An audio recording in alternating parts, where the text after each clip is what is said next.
All right. So thank you if you're watching this or tuning in to another episode of the Conspiracy City podcast.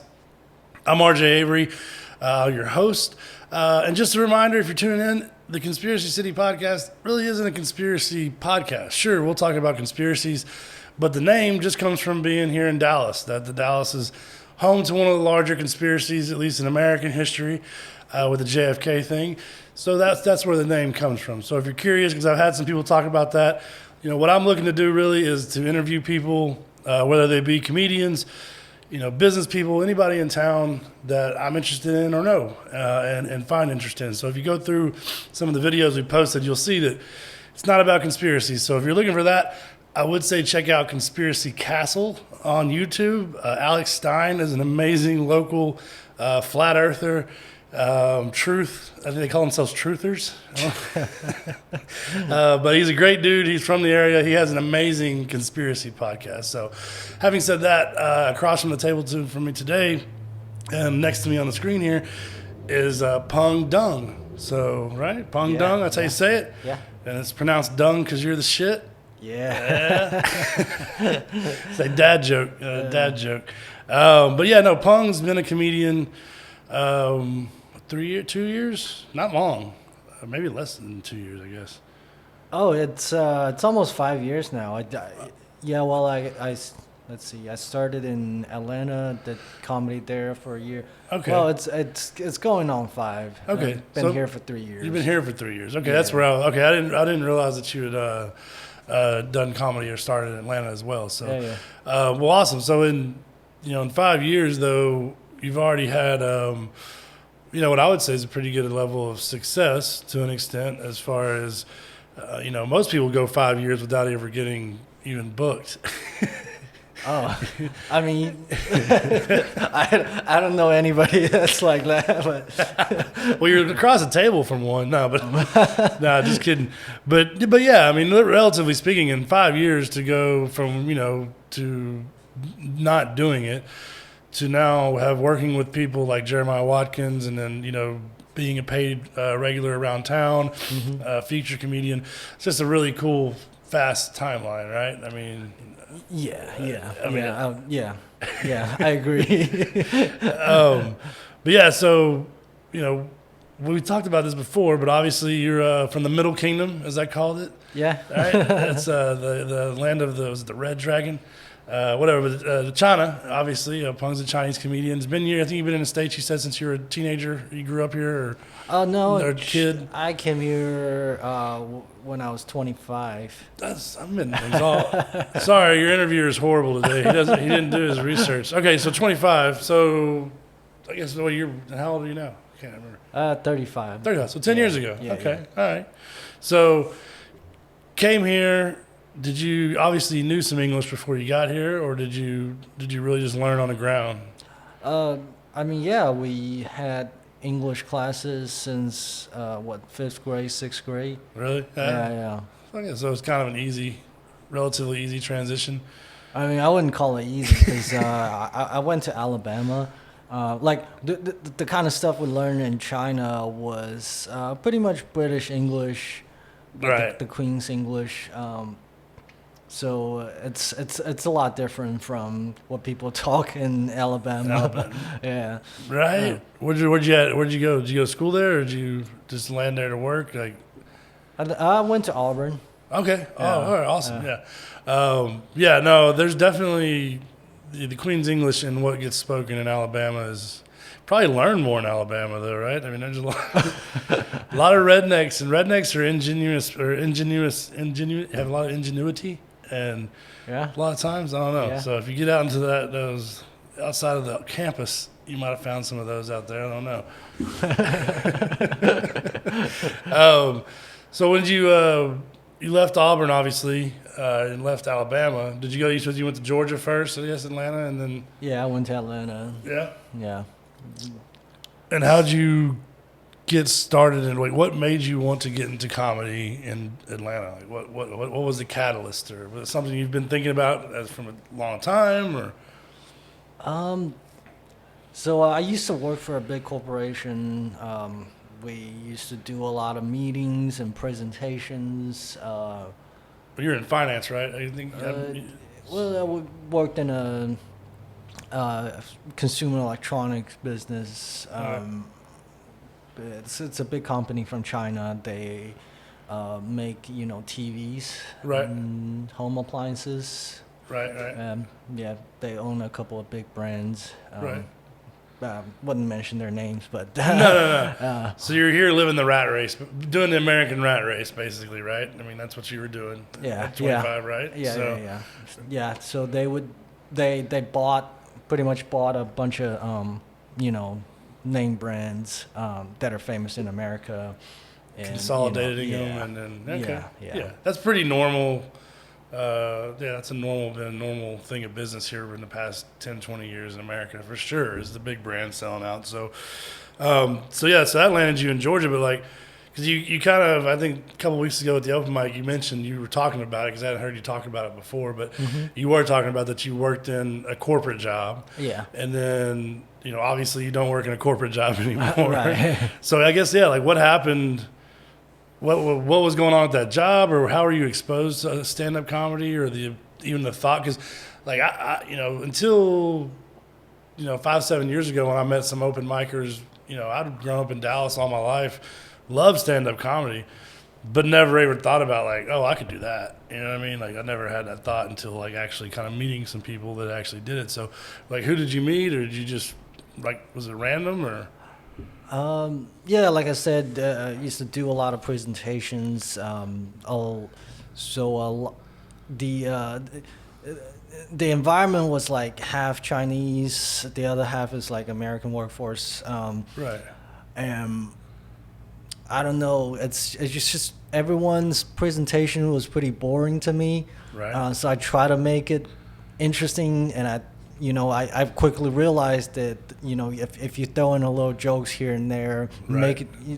it keeps the audience engaged. It makes them want to listen, and I've always heard good things about my presentation. People loved it, and Right. and they're like, hey, that's funny, that's great. Usually I don't look forward to those meetings, but if you're the presenter, I'm genuinely curious what you have to say. So I guess I thought I could, tell some jokes. Right. But they, I think in 2000, it was 2015, I guess. 2015, we had a corporate dinner thing.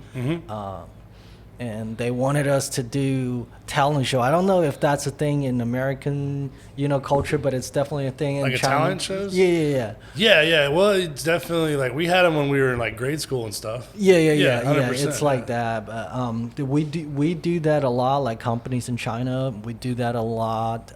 Especially like the New Year's Eve, Celebration. corporate celebration. Yeah, I like volunteer to tell jokes or to do stand-up comedy. I've never done that before. Right. And they were a little skeptical about it. They had a rehearsal. Okay. And I didn't even get to finish my jokes. I think halfway through the HR lady just like cut me off. She's like, you can't be doing this. This is corporate environment. Yeah, no. But pretty much told a bunch of racial jokes. Right. And they're like, yeah, this is going to get us in trouble. So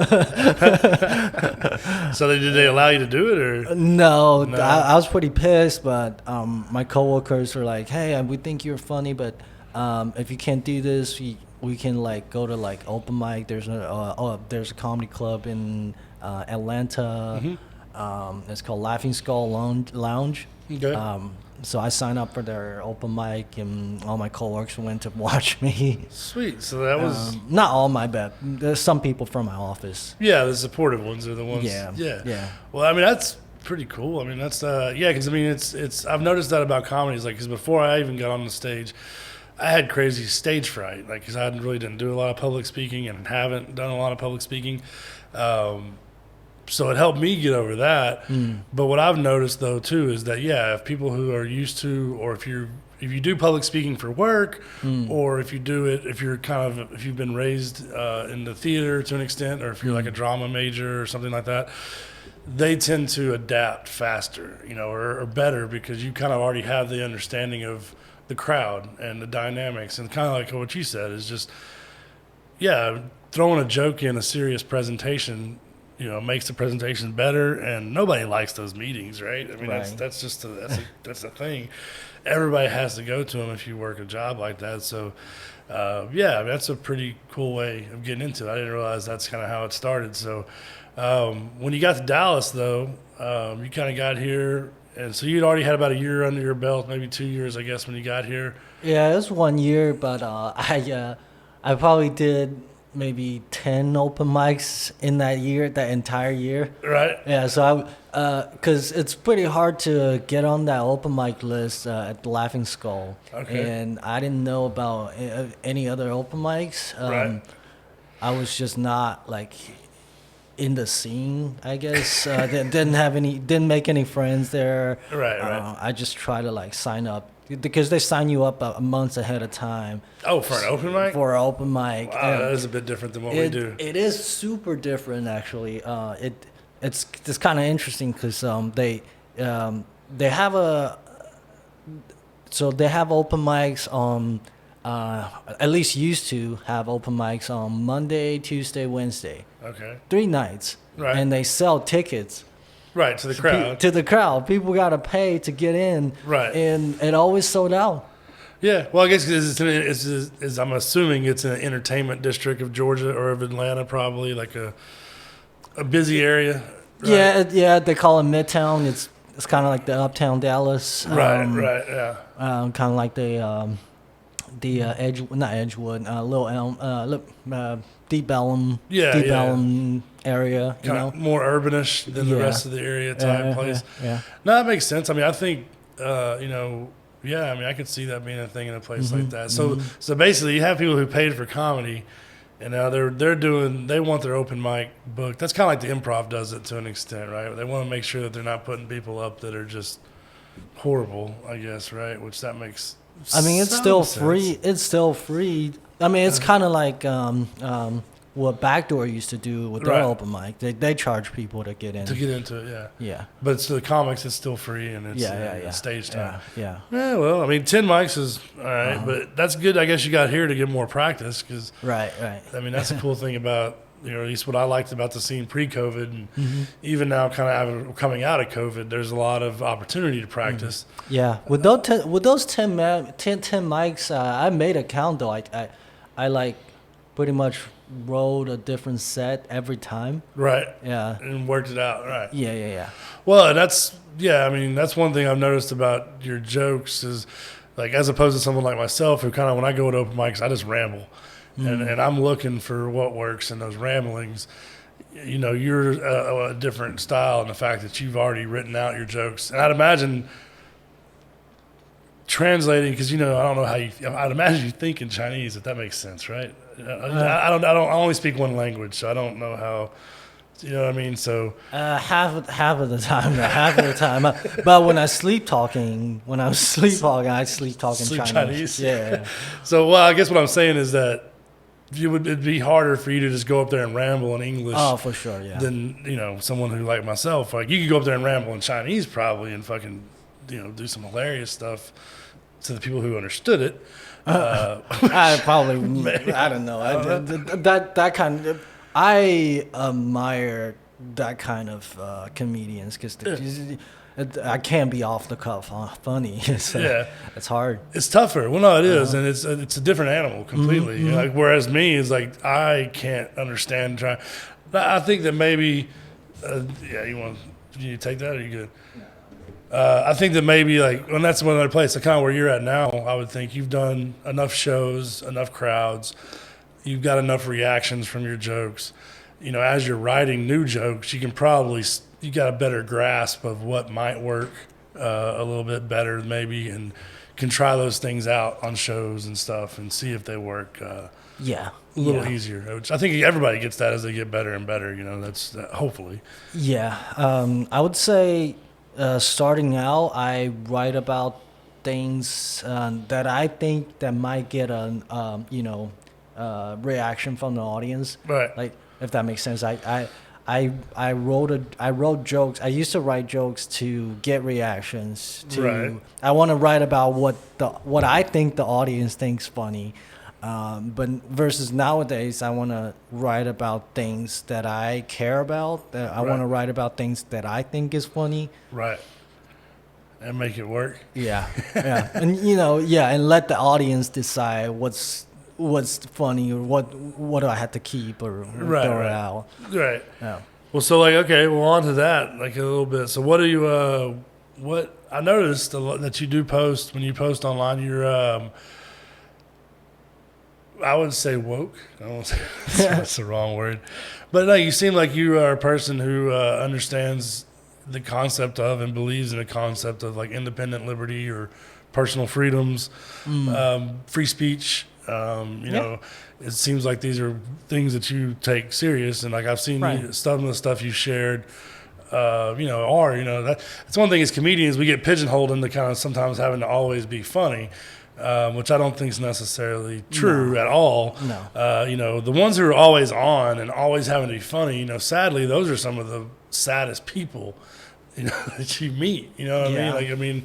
Like, if you watch the Patrice O'Neill documentary that just came out, they kind of covered this. But in my personal experience, people I would consider great friends, but yeah, they always have to be on. And it's like, dude, like, when are we going to take that off? And what's really going on here, bro?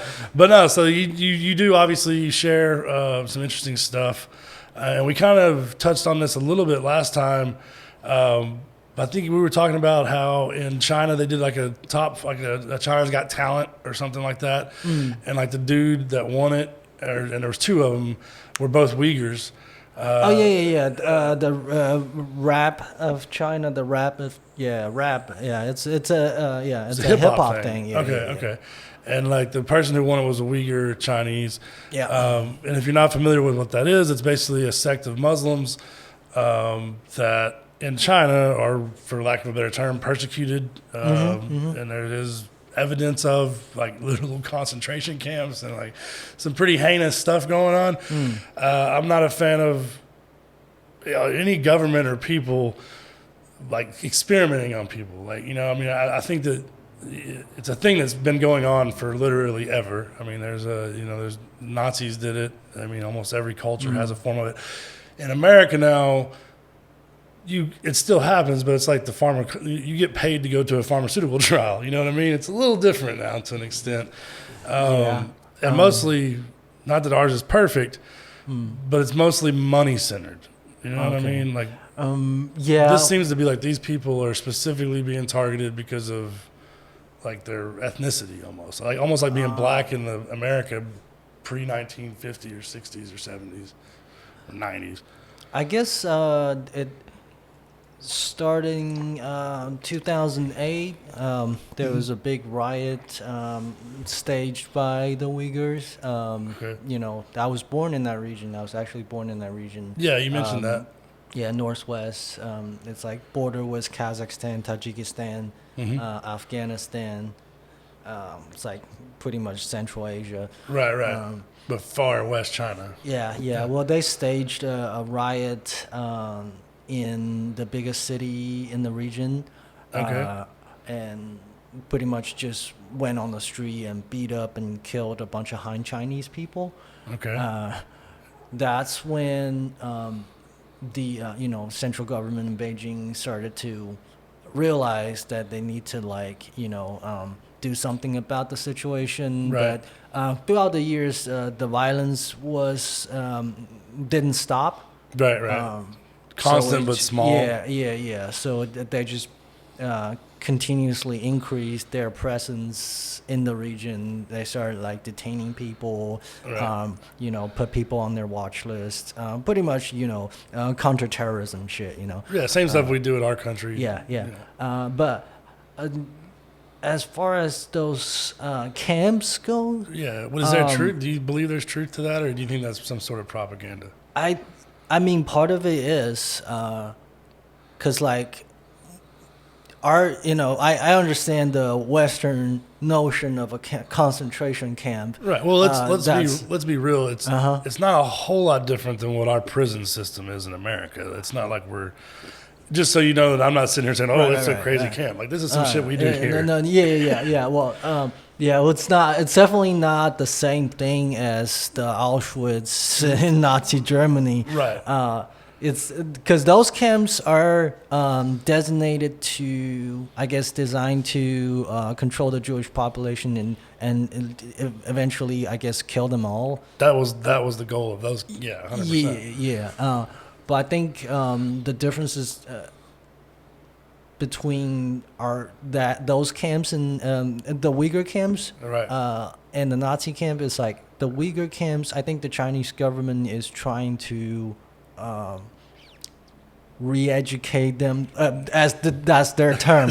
They call it the re-education. It's very Orwellian, but yeah. Pretty much to get them to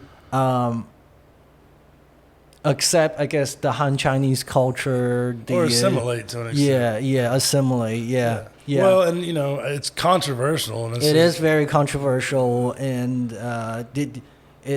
I'm not saying there's no human right and violations in there. There sure definitely is. Yeah, I mean, the whole notion of keeping people against their will in a confinement. That's definitely without trial, without due process. Definitely that's a violation of human rights.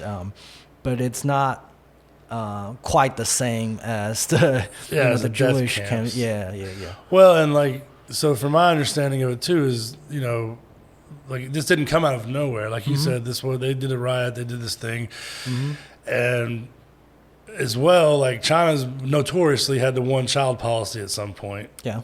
I believe were you a product of that to an extent? Yeah. Right. Your family, you're the only child. Yeah. And I believe they have reversed that now. It's still regulated in some form or fashion, right? Or you have to. I mean, at this point, I would say it's almost non-existent now. Right. Because our population is kind of in decline right now. Right. So the government is trying, if anything, to incentivize people to have kids, but they're not having kids. Right. Yeah. Well, and I think that's personally right now that's not a bad thing. I mean, as someone who has kids and thinks that people, if you want to have kids, you should have kids. That's a great thing to do. Mm-hmm. We got to look around the world sometimes and realize, are we even taking care of the ones we have now? Right. You know what I mean? So I don't know. Yeah, it's a weird thing for sure when governments get involved in that kind of stuff. But like in our country as well, you got to look at the reality that a lot of people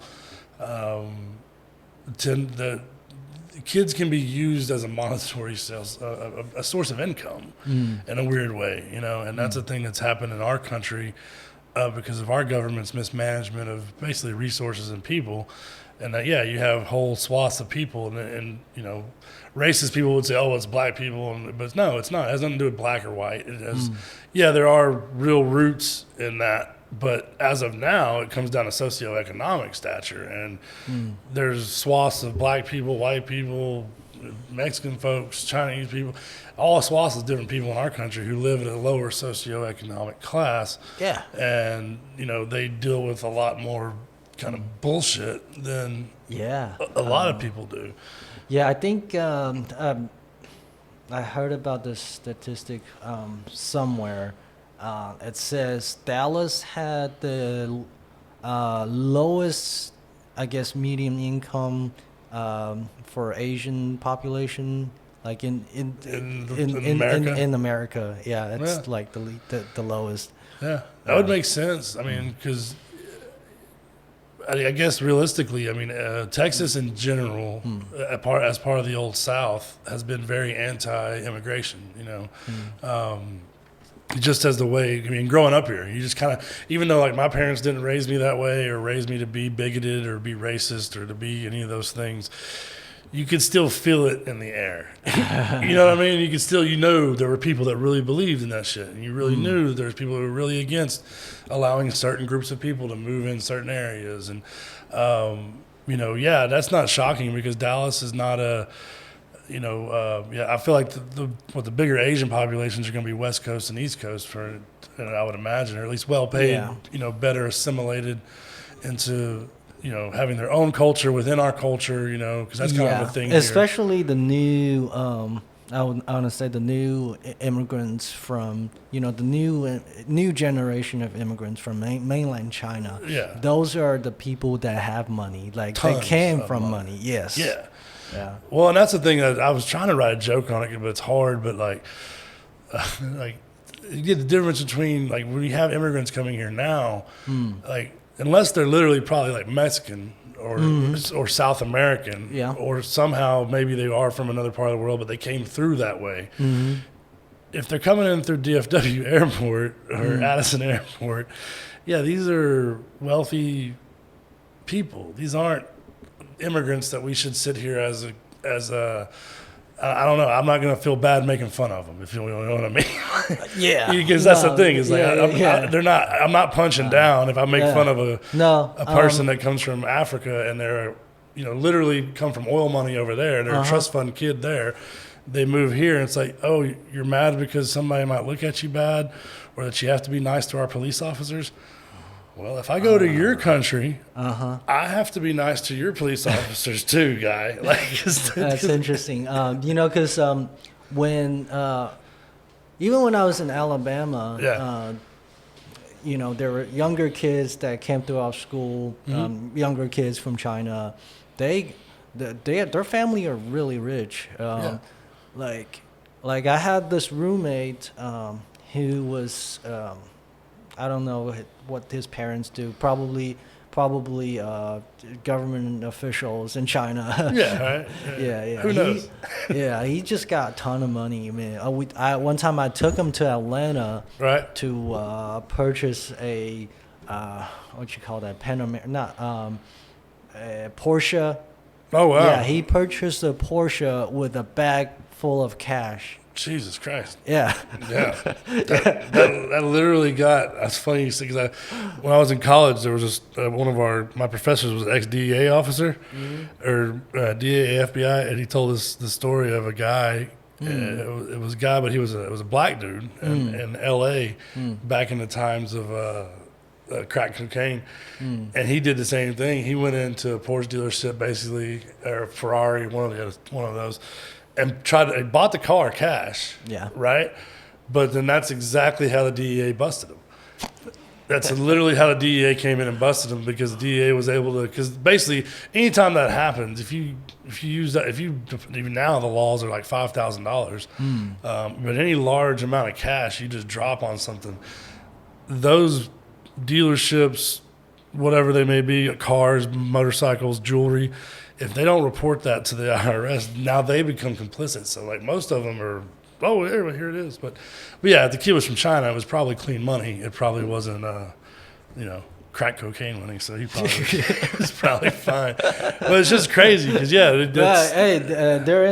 were in Atlanta, so they probably seen a ton of those people. Like, right?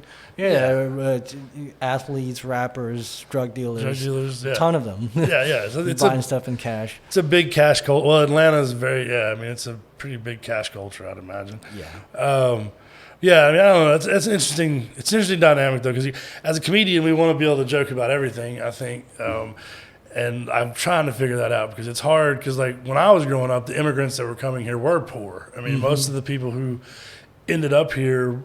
Or at least ended up in like rural parts, I mean, I'm sure, especially Texas, they were, normally poor people that were here, brought over by somebody else, normally church-related type of situations, and it wasn't people that, it was people that needed some sort of help or to an extent, and didn't have a means, so like, making fun of them would be rude and mean. Right. Even though that's what, if you watch any of our 80s or 90s Hollywood movies, that's all they do is just shit on all different kinds of people, basically. At least in the comedies, you know what I mean? I mean, it's which, like I said, to me, if you're doing it to be lighthearted, that's fine.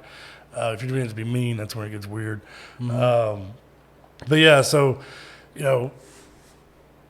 with the I guess you're a hip hop fan then, right? So you like hip hop. You listen to hip hop or some of it, yeah. So I don't know. Moving here and seeing that, like, kind of the difference in the cultures. I don't know. What did I guess what I was trying to. We were talking about this earlier about how, like, in China, like, the people who are kind of like anti-government over there, I guess to an extent, oddly, were enough for like Trump supporters or some weird thing. And I would say.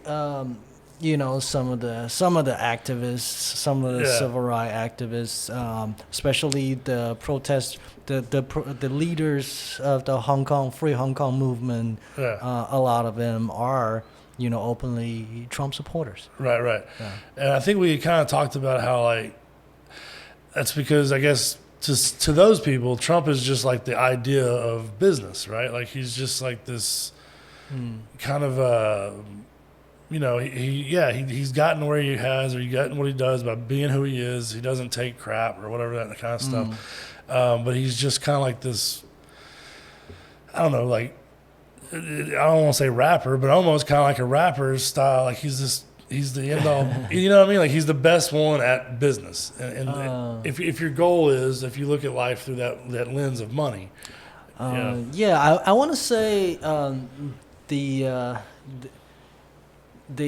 pro-democracy, I guess, activists in general in China share a lot more common ideologies with the conservatives in America. Right. It really is. It's like they believe in gun rights, freedom of speech. The reason they really like Trump is because they think Trump is a tough guy to China. He stood up to the communist government of China. Right. That's why they really like Trump. So, and as a dumb American, because I've tried to follow this stuff, and you never know who's telling the truth, right?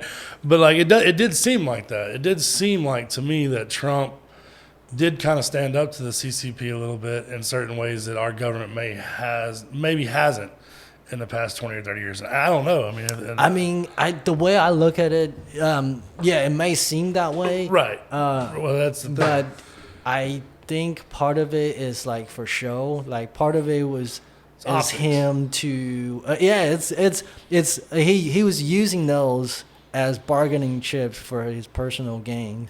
Like obviously, how many, deals he's signed with China. His daughter is signed with China. Yep. How many businesses he wants to open there. Yeah.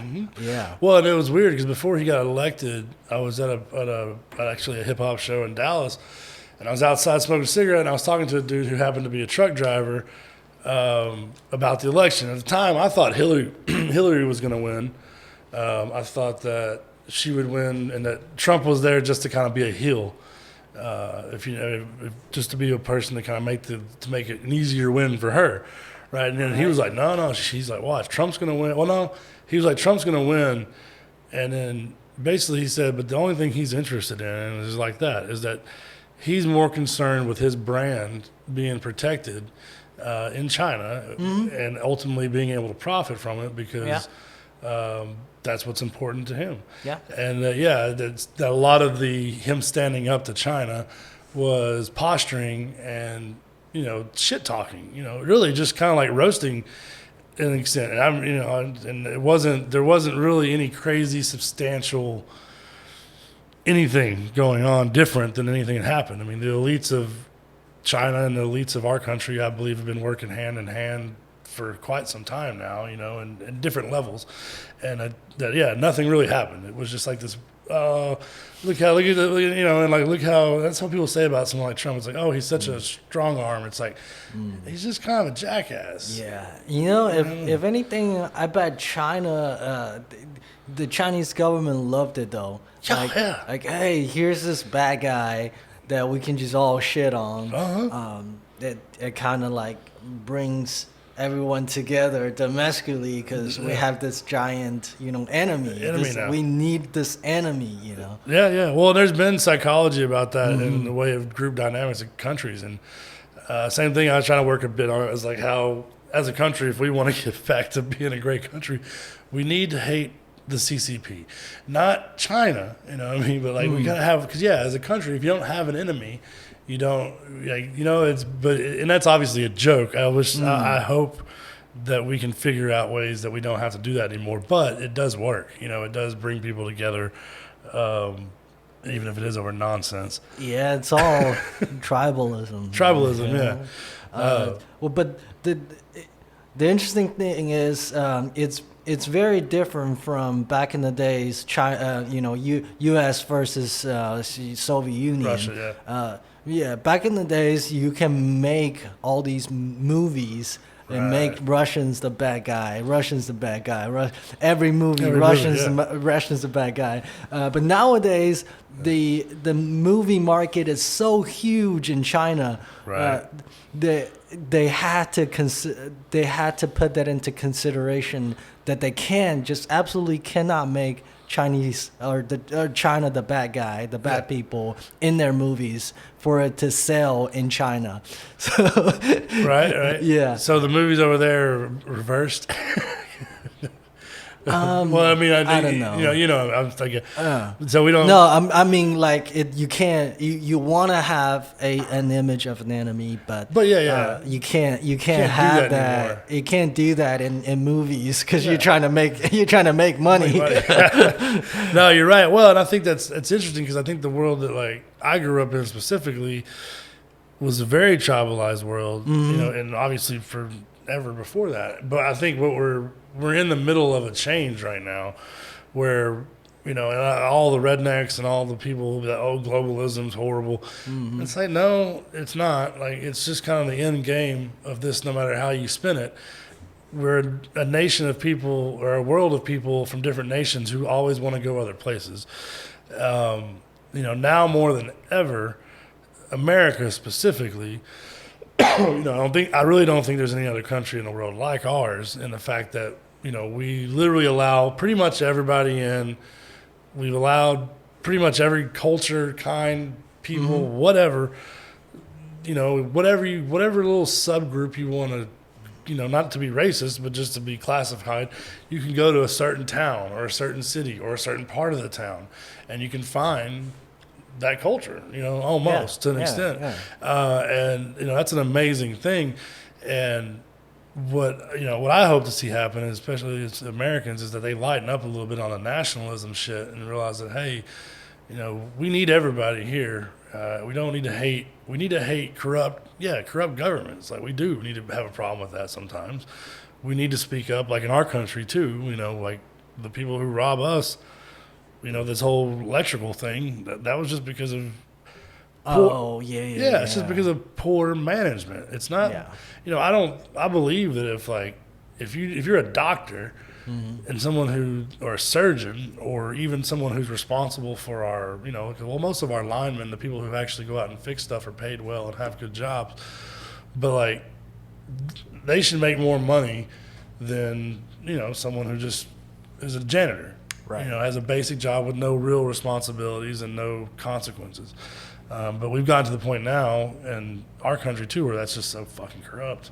But it's funny because people are like, "Oh, well, look how bad China is." It's like, well, no, it seems like they have probably the same problems. But I saw recently they killed a dude over corruption, basically, like figuring out I had to look up the article, but it was a couple weeks ago. But basically, one of their somebody within their government was found out to be using his influence to personally gain, which I guess is a no-no, which should be a no-no. Right. I think it should be. If these people, that's another thing. If you pay these people well, that should be good enough. I think a big problem in our country is the representation's been voluntary, which leads to corruption kind of naturally because like people are like, well, I'm doing this for free. Of course I should get my, whatever out of it. But yeah, China doesn't play that. in that respect. Which, to me, I think if some of these people who are responsible for our electrical grid had to worry about going to jail if things didn't work. Yeah, things would work. That's. I think that's the main difference between our government and the U.S. government. Is like our government does not let the big corporation influence on they don't do that. You can make money in China. You can be a very wealthy, successful man in China, but the moment you touches, politics, and you're done. Yeah, 100%. Or you got to influence the policy. You're done. You're done. Yeah, that's not what they're interested in. Well, in what's interesting to me about China is, too, is like how, they've been accused of stealing technology, right? Yeah. And which sounds like they have, to be quite honest. Yeah. But who gives a shit? Yeah. I personally, everybody's stealing everybody. Even iPhones, some of the features. Samsung, and then there's Huawei. They steal from each other. Right, and to me, like I'm not a computer nerd or a computer coder or anything like that, but I had plenty of friends growing up that ended up doing that and are that. And, there was always the Linux or open source mindset and the Microsoft mindset. And I'm very much on the Linux side of it, or I would be much more on the open-minded side of it, because this is all technology. These tools we've been developing, or, people have been developing over the past 30 to 40 years, ideally are going to save our ass in the long run here on our globe, and being able to, small things like predict the weather, be able to see weather patterns, learn these things, figure out stuff. Bigger things, when there is a disaster, getting in, helping people get out, whatever. So to me, having an open source situation is a good idea. It does suck that somebody who maybe makes a couple $100 million here on their thing could have made way more money if they got the money that China used, you know what I mean? But who cares? They made a few $100 million. But what I heard or what I've seen and read or whatever is that in China, what they're able to do is like, they build cities, and it's literally they're able to build ecosystems that are kind of self-sufficient in a much different way than we're able to develop in America, because of private property rights and because of ownership. You know what I mean? Because I don't think there doesn't seem to be any real sense of that in the communist culture. Obviously, I'm sure there is to an extent, but regardless, and to me, that's not a bad thing. Like they can use these products to make, because there's a lot of people over there. You know what I mean? And there's going to be a lot more people, and these people need things to do and need, like we talked about before we got going. China's going to have the largest middle class in the world if they don't already. They're headed that direction. And that's just something that's going to happen. And I don't know. I don't know. When people get all upset about China stealing, it's like, that doesn't ever seem to bother me. Cause I'm in the same boat. Like, I feel like art, science, all these things are meant to be shared and not necessarily stolen. But these ideas, these concepts, these aren't unique. It's like a joke. Like if, I noticed actually, I was talking, we were at Will Call at kind of the same times, and we both started talking about homeless people. And I'd said it not in front of you. I know I didn't say it in front of you. I said it at another mic. You weren't there, but I had called them like free range. Like I'd made that joke about how Dallas has got like free range homeless people or something. And like a couple, I think next week. I didn't come up with that shit, but what I'm saying is like neither of us really came up with it. We both did it. We did it like you didn't see me do it. You had no knowledge that I did it. Yeah, but I think the first time I heard that term was from Doug Stanhope, but he used that to describe the crazy people, the mental illness. I forgot which camp. He basically said there's Camp A and Camp B, and the Camp A or Camp B was the crazy kind, the free range crazy, the free range crazies. See, I haven't heard that bit. Yeah, Pretty much, he's the first one I heard doing that. But Okay. I kind of took that turn and used it on the homeless people. Yeah. Well, because it describes the situation in Dallas, Right, you right, know. right. And, well, like I said, that's another thing. I hadn't even heard that stand-home bit. Mm-hmm. And then, you know, I saw you do it, and I was just kind of laughing because that's funny. But the thing is, like, nobody stole an idea there at all. You know, there was no anything. You saw Stanhope do it, so you thought that, and you applied it to something different. I did it over here on my own, independent of that whole situation, and it just happened to happen. And like, there's an element of that I think is what brings us together as people to an extent. And that, like, if people would, instead of trying to, it's like, I believe in, you know, as much as I am an American, I do believe in collective. Like the reality of the collective, that the reality that groups is what makes this work. You know, groups of people coming together with a common interest is what makes everything go down. And that if we could lax up on or stop worrying about that whole, well, is this going to make me rich, or is this, you know what I mean? Like, well, no, is it? And I think the younger generation is good at this, or it seems to be a lot better at it. Monetizing. Well, not as that, but they're better at monetizing. But what I'm saying is that a lot of these younger ones that are coming up didn't have a struggle, if that makes sense. Okay. Like, because we talked about this a little bit in the last podcast. You mentioned that, like, you think that all great art and things have to come from a struggle. Mm-hmm. And I would agree, like, classically, no doubt, you know, Right. throughout time. I mean, art is nothing but a result of oppression and struggle and people spending their time trying to whatever, you know, anything to pass the time, you know. Yeah. But now, especially in America and probably in China and even, you know, the Arab states and Europe, you have this class of kids, and I say kids, anybody under 25, who they've never really had a struggle. You know, they've never, other than maybe like their own personal family drama, which if your family's crazy, that's just something you have to deal with.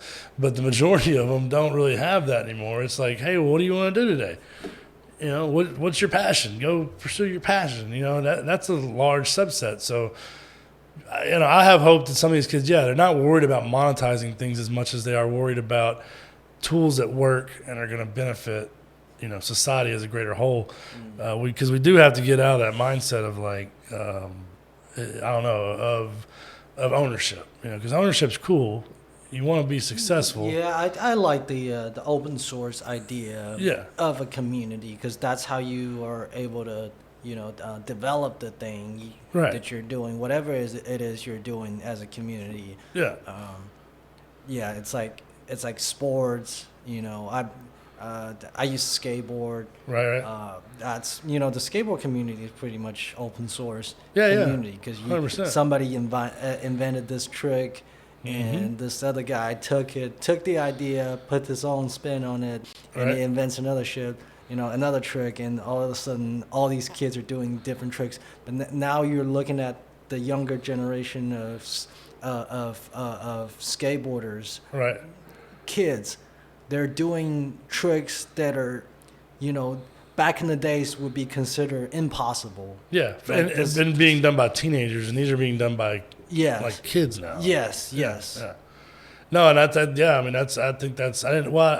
guess I remember, like, so to kind of tie that back into a little bit back into comedy more and get back into that realm and out of the whole seriousness. This is hopefully going to end the serious part of our podcast. But so you're a skateboarder. I noticed that after you got to work with Jeremiah Watkins, he purchased you or helped you, like, bought you a skateboard up at Denton Skate Supply Shop or whatever. Yeah. So is he a skater too, or is he? Yeah, I think so. He does a little bit. Yeah. Yeah.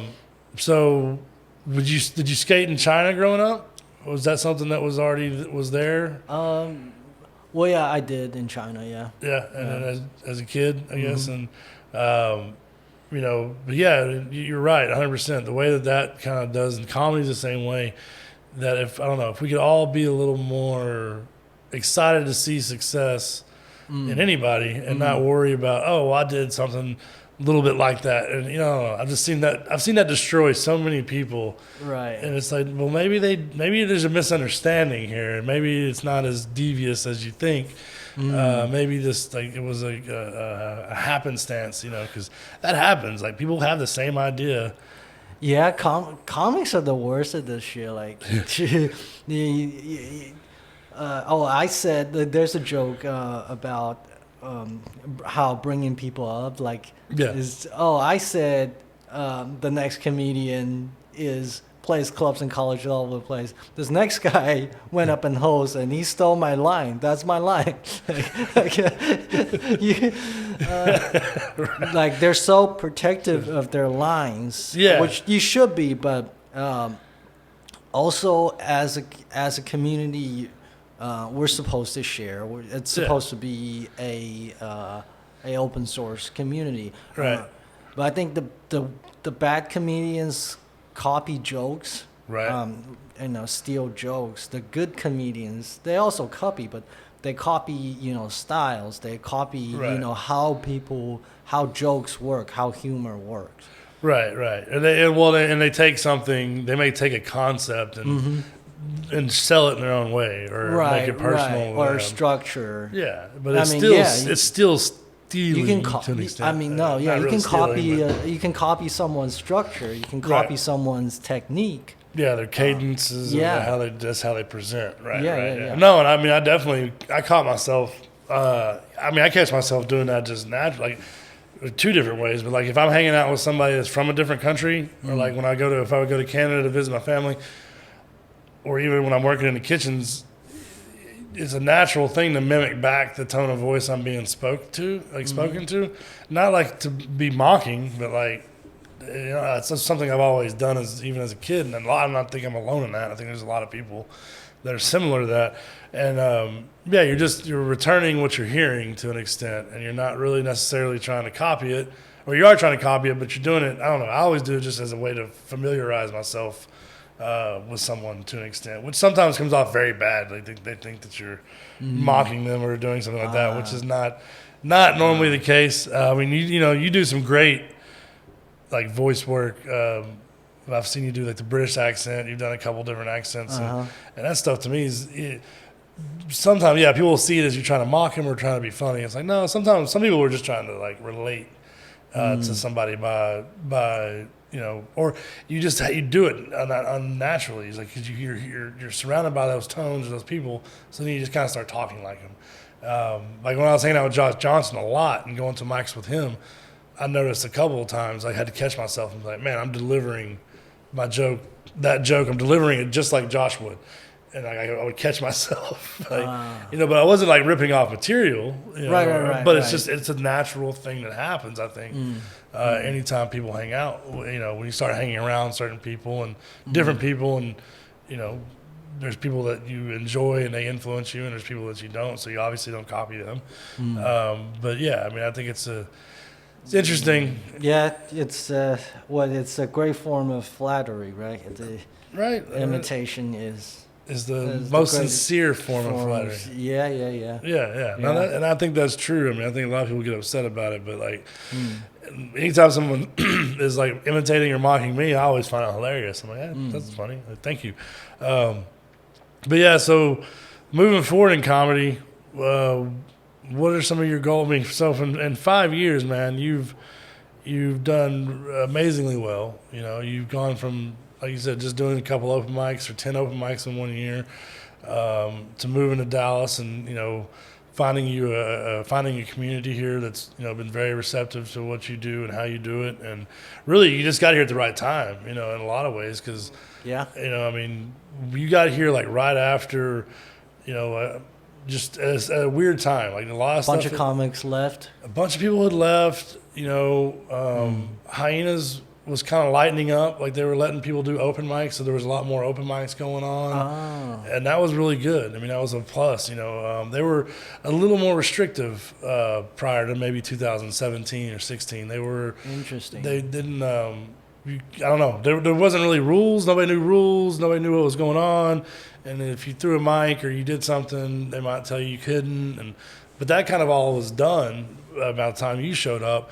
And there was some great talent at that time too, like Tony Casillas and Daniel Magden was one of the ones, Lawrence and those guys, and there's a bunch of people that really were doing a good job. Yeah, we kind of came up together. Right, and y'all kind of now slowly are continuing to come up together. So I just think that's great that you're able to fall into that, and not only fall into it, but like, because a big problem in comedy, or a big problem in any entertainment, is like matching up that whole like experience with the opportunity. You know what I mean? Yeah. And like being good enough for the opportunity you've been given, and then coming together and actually making it work. Because I've had no success as a comedian, obviously, and I've had multiple friends in my life in music and art that have had varying levels of success.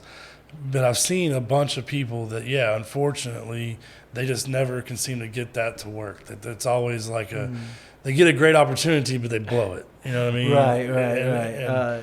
Yeah, I had this conversation with a comic the other day, and he asked me, hey, I think Tony Casillas is great at networking, and he asks for opportunities and he gets it. Yeah. But I don't see the same thing with you. It's like you don't really, go out of your way to ask for opportunities. Right. Like what do you think about this? I'm like, I just think, I'm not really, I don't really go after those, but if I get an opportunity, I make sure I don't fuck up. That's my only advice. I make sure don't fuck up. Right. Well, no, you're not as much of a social climber type of person as like someone like Tony is, and it is what it is. I think the good thing is that you have the talent and have, you have something to offer that obviously people are interested in, and then, like you said, being ready to take those opportunities when they come, that's great. Because the thing that happens for people, like Tony's a great example of someone who's doing it right because he's good at what he's doing.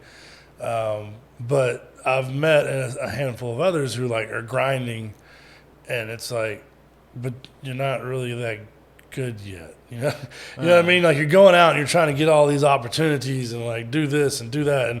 And to an extent, like that's kind of what I was guilty of when I first got into all this. But just from the promotion side, just trying to like throw shows, I've never really taken myself seriously on the stage, but I've seen some, and it's like, man, you're just pushing and pushing and pushing. You just need to be going to mics. You know what I mean? Like you just need to be getting better at comedy. Don't worry about making money. Don't worry about the hustle or whatever. But yeah, I'm glad to see that. I don't know. It was when I first met you coming in here. The first time I saw it, I was like, oh shit, this guy. Same thing I thought when I saw Tony and Daniel Magnan. I was like, these guys are doing something. Because one thing about going to open mics is there's a lot of shit. You know what I mean? Yeah. So like when you see stuff that stands out, it's like, oh, okay, there's good. You know what I mean? And that's kind of something that I enjoyed doing when I first got involved, and I've kind of enjoyed watching some of the people that I had picked in my own mind continue to go, and develop and get better. So, so where do you see, like you said, the next 5 years? I mean, it's a interesting time now. I mean, we got, LA's kind of shut down for still a little bit. So you got a lot of comics in Austin. Where do you see yourself? You see yourself staying in Dallas? I know you still go to Georgia, and you seem like you do shows there every once and again when you get out there, maybe. Or what's your if you could do the next 5 years, however you would want them to happen, where would you see yourself in 5 years from now?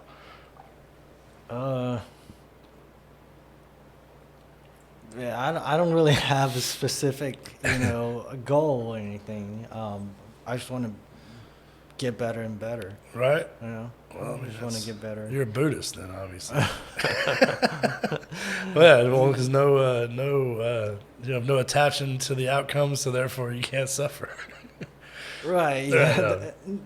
Yeah. Try not to have too much expectation, too much ambition.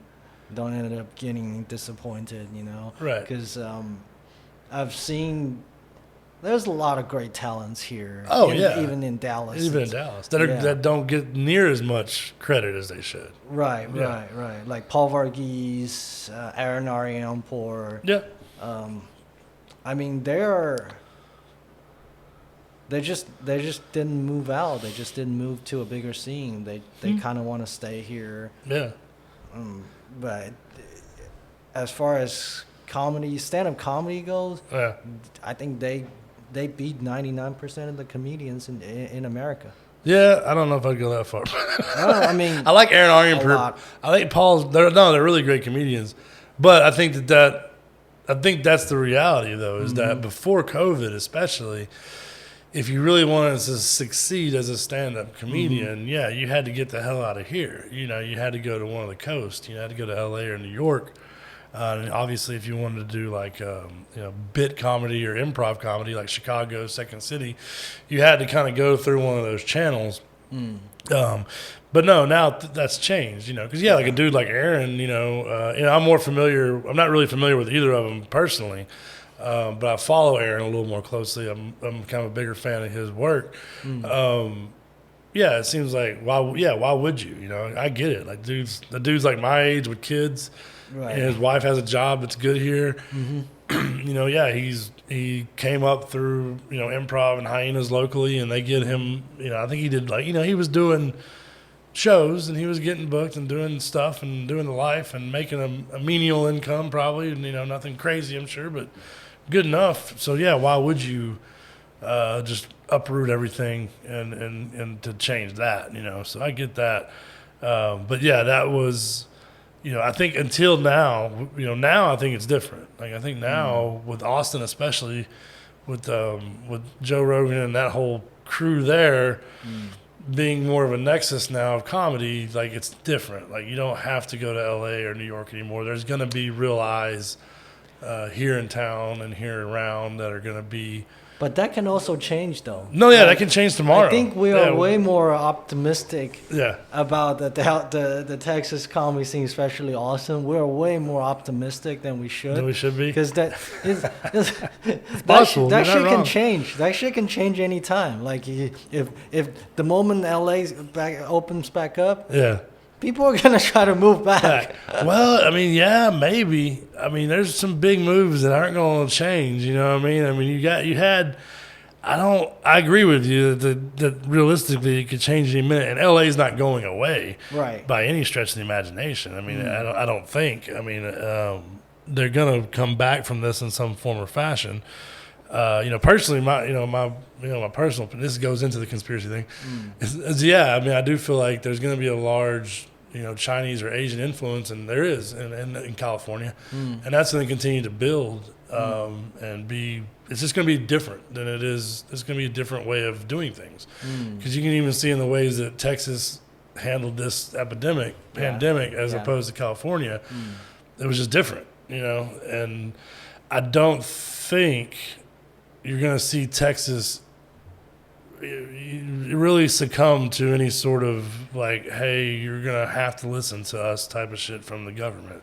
And the weird part about that is because we have so many government people that live here. I mean, Texas is full of retired military, all this stuff. So, I don't know. I do know that as far as optimism of it, I mean, to me, the concept of trying to be a stand-up comedian is insane, right? I mean, in a way, if we're being honest, like just like when I started getting into real estate, like the failure rate, it's just like I've done mainly 3 businesses in my life, or 2, real estate and restaurants.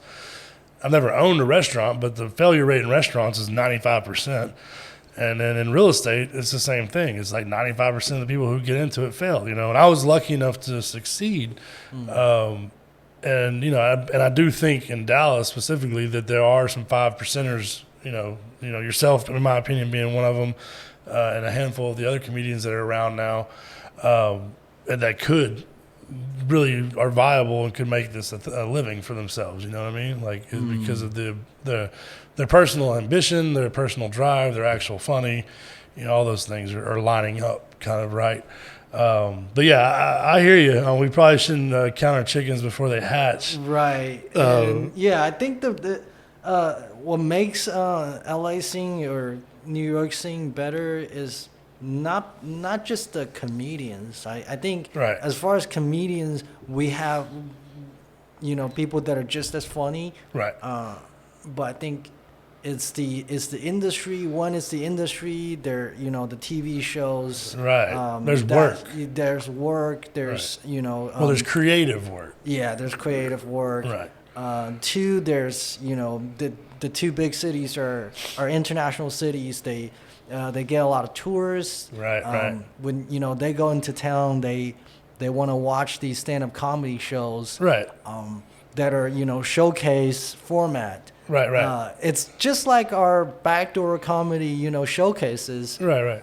But over there, if you're a tourist coming from a different city or from another country, you kind of have the expectation that, I'm here watching big stars. Right.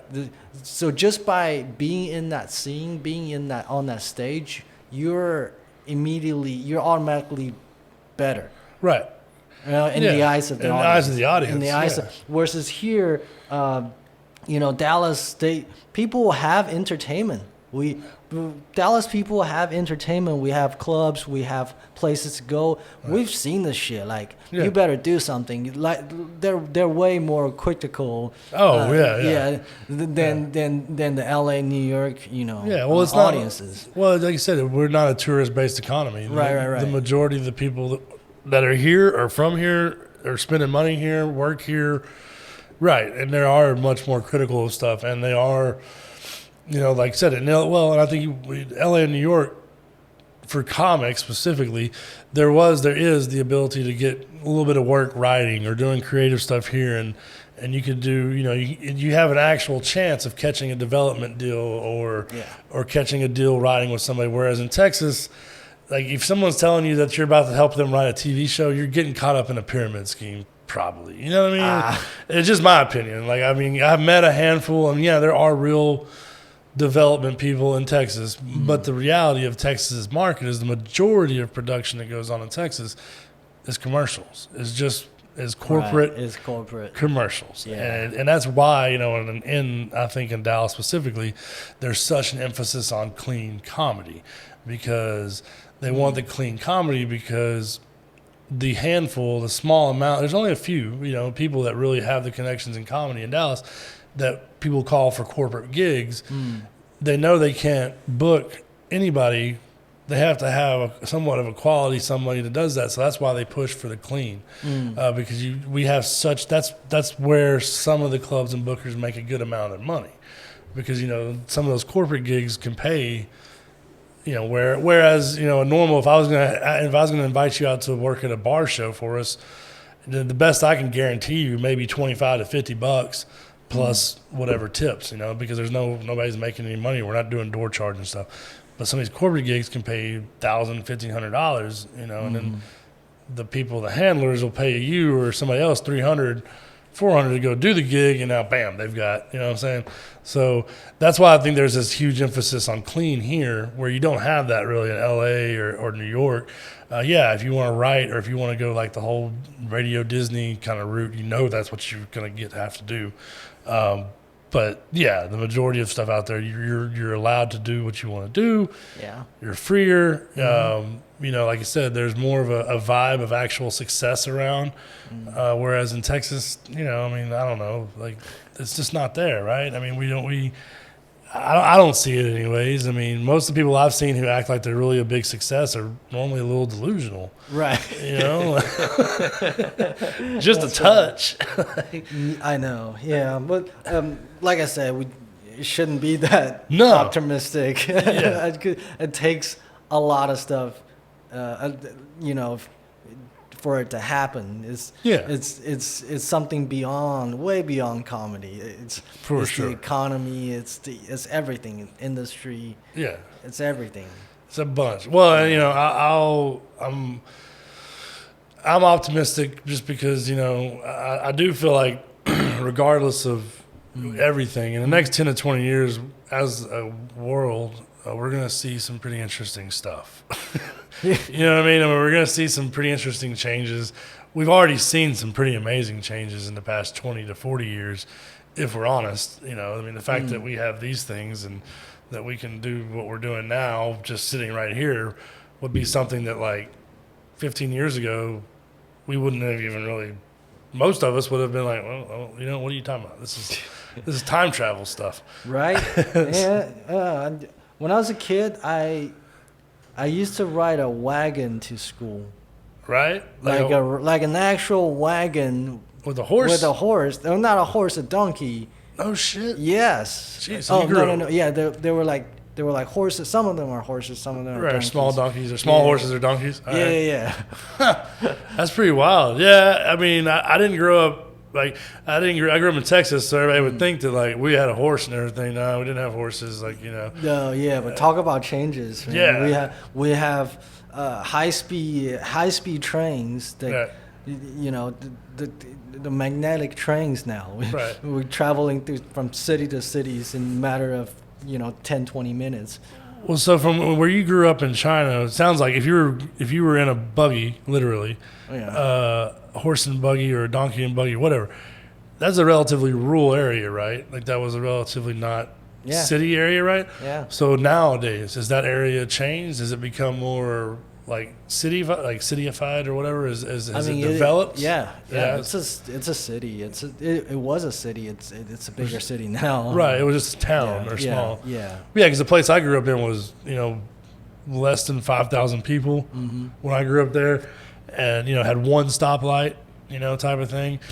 And now is probably over 50,000 people or 60, and it's a pretty big city. And yeah, I mean, it's the amazing things have already happened in just our lifetime. So, I guess I'm optimistic just because of geography, because like we're kind of in the middle. You know what I mean? So if sea level does really start rising and things get crazy, like we're gonna be okay. Like we're gonna be fine here. I mean, we're not going to be underwater. We're not going to be underwater. Okay is a relative term. Yeah, I'm not sure about okay. Like you saw the winter storm. Yes. No, that's true. That is true. I mean, if the weather's always going to be the thing. I mean, the things we can't control. Mother Nature, and even though they say the Chinese have weather manipulation tools, have you seen that one? No. Oh, dude, it's hilarious. Like, there's some that, because our government has weather manipulation abilities, and I'm assuming the Chinese government does too. But what people don't understand about them, I watched the whole documentary thing on, is like they're small. Like you can stir up storms in areas through ions and different manipulating stuff, so they say. Interesting. But it's small. It's like, oh man, it's not huge. Remember Matt Bronger? Yeah. He had this bit about how some people think, like the church people think, the tornado, whatever, is like God's wrath. Yeah, it's arm. Yeah, it's gay people fucking. That's what's causing it. That's what's causing it. But don't you think like God has like terrible aims? Like try to hit San Francisco, but hit shit. It's like fucking Oklahoma City. Oklahoma City. God damn it. But if that's the truth, like it's homosexuality causes natural disaster, the government would have manipulated that shit, right? Like, develop weapons around it. Like, I would imagine they would have definitely figured out how to. I mean, that's what governments do, is figure out how to weaponize everything. Yeah, that's Matt Bronger's bit. But that just reminded me of that. It was fucking hilarious. That's funny. Bronger would be a good guy for you to work with. I opened for him once. You did open for him. That's right. Okay, I couldn't remember if you did or not. He's one of my favorites. The weekend before the shutdown. It's like March. Oh, wow. Yeah. Before the shutdown, and it was also before Plain White Hyenas shutdown. Right. Yeah. Did he watch your set or have any interaction with him or no? Yeah. I know some comedians don't. Some comedians do. Well, he's really cool. He watched my set every time. Yeah. Okay. And That's he nice. even stayed for the open mic, the Friday night open mic. He watched a bunch of comedians. Wow. Okay. I, Kind of like Chris Porter, I think, just did Uh-huh. here recently. Yeah. Yeah, he watched the entire block, and I did the open mic stuff. I did a bit about Portland, and he was from Portland. He Right. grew up in Portland. He grew Yeah. up in Portland, and he was really impressed. He is like, oh, I didn't know you have a joke about Portland, and he gave me a tag even. Nice. Yeah. Nice. Now he's one of my favorite, in the top 10 for me as far as comedians, Oh for yeah, sure. yeah. Like, He is my top 10. He's hilarious. Yeah, I don't know, but I'm optimistic. I got kids, so I have to be optimistic. You know what I mean? Like, because if I start getting depressed and like crappy, then my kids are going to turn into horrible people. And then if everything turns out right, I just raised a bunch of depressed little kids for no good reason. You know what I mean? Right. Like that's so I feel bad about people who are raised by like parents who are like really crazy into conspiracies and stuff. But I think if it wasn't for that, we wouldn't have shows like Rick and Morty.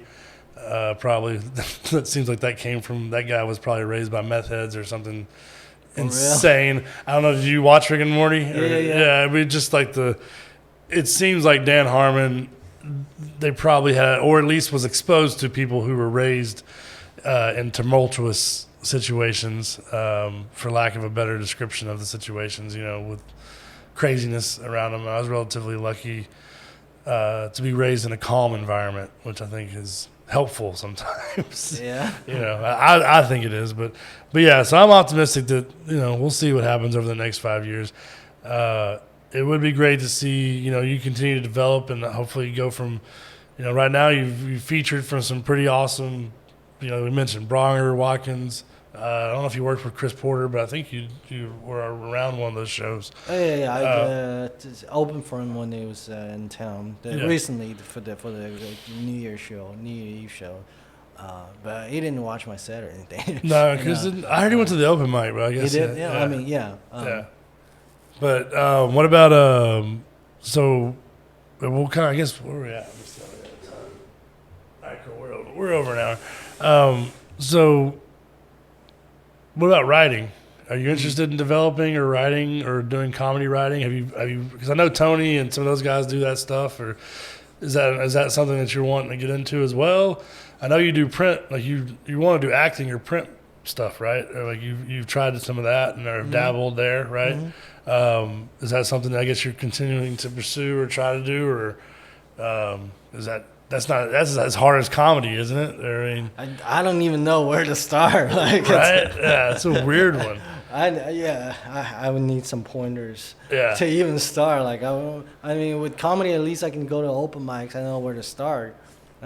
With writing, I don't know. Do I just pick up something and start writing? I don't even know where to start. No, that's what got me. Well, and you hear like that's what I'm saying about the LA thing as opposed to New York. And there was a show called Halt and Catch Fire. And what it was I think it was, I want to say Netflix maybe developed it. No, I think it was a TV series, a TV station, or a cable network developed it. But basically it was a story about T.I. in Texas, like Texas Instruments. Oh. But it was done through the the rapper. No. But like it was a story of but it was done through the eyes of like I want to say the developer was a kid who grew up and like I want to say he kind of knew some of the players, so he made this whole thing up. But the interesting part about it is how the movie got made was literally. And I think this is how business gets done. It's like the golf course to an extent. Golf course is where business deals get done in a lot of forms or fashion. Well, like South by Southwest, what he said was basically this: that this guy, the guy who developed it, was given the opportunity to talk to somebody at this party, at a South by Southwest party, and just elevator pitch the movie idea to him, and then they liked the idea, and then bam. Now, he's like, well, here we go. And you got to start writing and you got to start doing everything. That's the dream, right? Like to be able to just put, here's an idea I have and then actually tell the right person who can actually give you the budget to make it. Because that's what it takes. It takes a budget to make anything, and these days there's more and more. I mean, that's where my optimism is that more and more people are going to move to Texas and see kind of the benefit of being here, and get, because like there's no entertainment industry here really. So there's nobody to appease or really make happy. So it's going to lead to like freer artists, is what I'm hoping for, and seeing more people get into development. And hopefully we have some stuff like that happen in Texas, where people, local talents and people that are from here, are able to grow here instead of having to go somewhere else. Because like, I don't know, there's tons of people who made it in LA who are from Texas, but just never, like, you can't make it here. You got to go there. So I am optimistic that hopefully the world won't end in the next 5 or 10 years. Yeah. And we'll see. But if it does, it's going to be a fun ending. Right? There's a lot of us to stick around and see it this time. So. But yeah, so I don't know. Let's end on your love life. You have a love life, Peng? The crowd wants to know. The people. Do you have a girlfriend, boyfriend? Yeah, those things. I would consider you like women. I think. Yeah. Any love interest in Dallas yet, or no, nothing? I don't know. It'll come around eventually. Maybe you can find one of these girls just to use you one night. That would be fine. I liked your bit. So that bit you did, is that true? The one you were talking about, the massage and everything. Is that a true story, or is that just something you created? No. That happened? Yeah. Yeah, that's hilarious, right? I mean, not really. It makes you feel sad as a man. But I had the same thing happen to me one time when I was like 17. What? A similar situation. Not exactly, but similar, where, not 17, I was about 19, 20. I was running my first year of college. And this girl I went to high school with, like, basically where I grew up, I'd go home. I lived in Denton.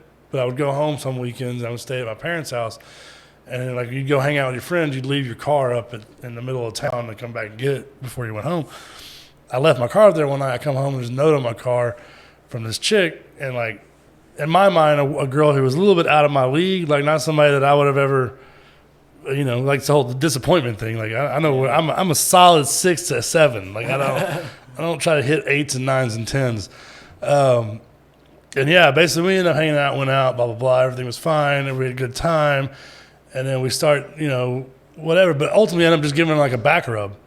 You know what I mean? What? You know what I mean? And like, it was just like, this is, it was fine. I mean, I didn't get paid like you did, but that seemed like a better deal. Right. You made some money. I made some money. You made some money. I made a friend. But yeah, that's a good one. Are you going to keep running that mic? Or how's that going to do? What they decide? I'm going to try again next week. Yeah. I mean, this week. Yeah, Sunday. Yeah, that's a tough one. I mean, mics are a grind for sure, And definitely, there's definitely not, they're not the easiest part of this whole thing is running an open mic. Like, it's not at all. Well, you want to go ahead before we get off, plug any shows you got coming up? I'm going to go ahead and download this tonight and put it up tomorrow, so... Any shows you got coming up this weekend, or nothing on the schedule at the moment? No. Okay, well, just maybe do Backdoor. If Linda wants me, I'll be in Backdoor. Right, on Thursday or Friday and Saturday. Friday, Saturday, yeah. Okay, cool. Yeah, if you haven't checked out Backdoor Comedy Club, it's right over here on Beltline Road in Richardson. Literally on like the line of Richardson, Garland, Dallas area. It's a great little club. Linda Stockner's amazing. I mean, she's been around Dallas for a long time, and she's one of the people that you want to listen to if she talks to you, and gives you advice, because she's got a lot of good advice to share probably. But that's a good club, and you can see.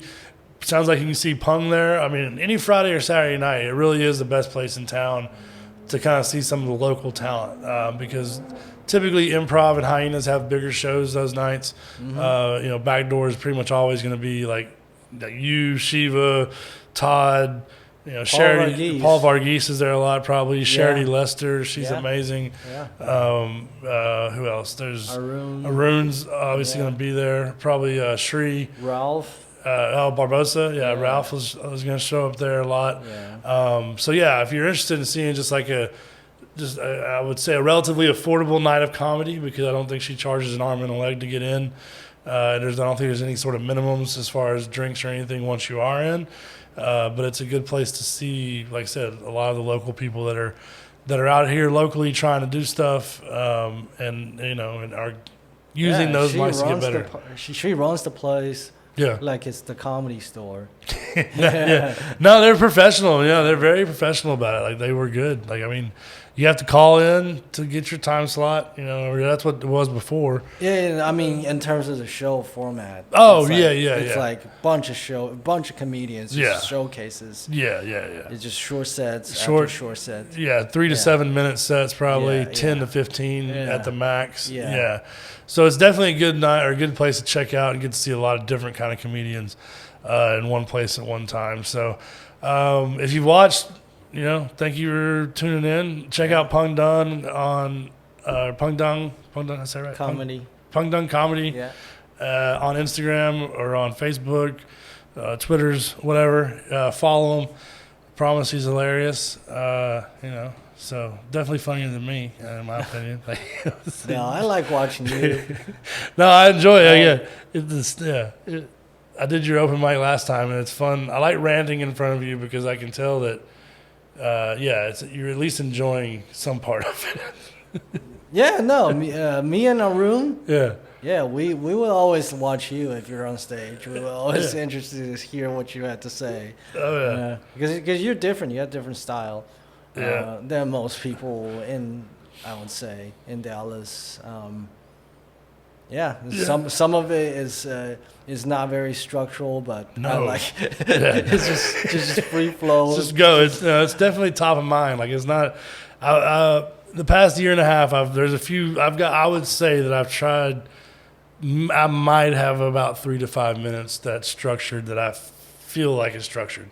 But beyond that, nah. I mean, and I don't even, that 3 to 5 minutes, I don't even really try anymore when I go to open mics because I'm pretty sure it works. I just need to get an audience to try it on. Right. You're not one of those comics who played their hits at an open mic. Dude. Yeah. So we'll end on that real quick. Let's talk about that before we close. Yeah. If you're going to go to open mics, guys, do new material, try new stuff. That's what they're there for. The open mics aren't supposed to build your self-esteem. The open mics are supposed to, hurt sometimes. Right. You got to try some new stuff. Because, man, that's the one thing I will say, I really enjoy there's really no comedians within our scene, even though I've had personal issues with some of whatever. But almost all of them, I can find their acts funny. You know what I mean? Like I like most of their acts. I like what they put on stage. Or else I wouldn't even. If I don't like what you're doing, I'm not even going to pay attention to you. You know what I mean? So I come from that thing of like we kind of jack with the people we love and care about. Like we don't. It's not like I don't know. That's the way I was raised. So like that's how if I'm messing with you. I'm normally messing with you because I like you. You know what I mean? Like it's kind of immature, it's kind of childish, 100%. But it's definitely just the way I am. I think it's a comic mentality in my mind. But yeah, there's not a lot of comedians in our scene that have made it somewhere that don't have at least 5 or 10 minutes. But goddamn it, if you go to the open mic, do new material, work on new stuff because that's where it's really at. Is getting new material made. So yeah, that's what I use it for. At least, like, I see other people doing new stuff. It kind of inspires me and makes me want to do new stuff. And it always hurts. It always when it doesn't land, it hurts you and it motivates you want to do better. It motivates you to write better stuff. Yeah, that's what the open mics are designed for. You're not there to play your hits. No, you're not there to impress anybody or get booked. You're there to get better, take some risk. That's right. Definitely you got to take risks. You got to try things. And I think some people are like, oh, well, some people just go up there and try to be edgy, and it's like, yeah, not everybody does. I think there are some people like that, but sometimes you just got to work things out, and that's what open mics are for. So, but yeah, Peng, I appreciate you coming in and checking out the studio, and I wish you the best of luck in all this next year and the next summer because it's going to be busy, I think, and hopefully, you find yourself some new stages and. Keep keep on keeping on, man. Yeah, I think I'm going to be very busy. Yeah. Yeah, that's good, man. So yeah, everybody, this is Peng Dung. I got some claps. And yeah, you've been watching the Conspiracy City podcast. I'm RJ Avery. You can find me at RJ or at DDFW Realty is my real estate company. If you're interested in buying or selling a home in the North Texas area, reach out to me. I'm going to be able to get it done cheaper for you. I promise. I don't work for any big name companies, so I save tons of money in overhead. So that just turns around and saves you money. So check that out. And if you want to reach out, or you can donate. If you just want to donate to me because I'm a bum, you can donate to me at RJ Avery on Venmo. I do wait tables as well too, so I'm not above taking tips at all. But yeah, and once more, Peng Dung Comedy. Look at them up on all the social medias. You can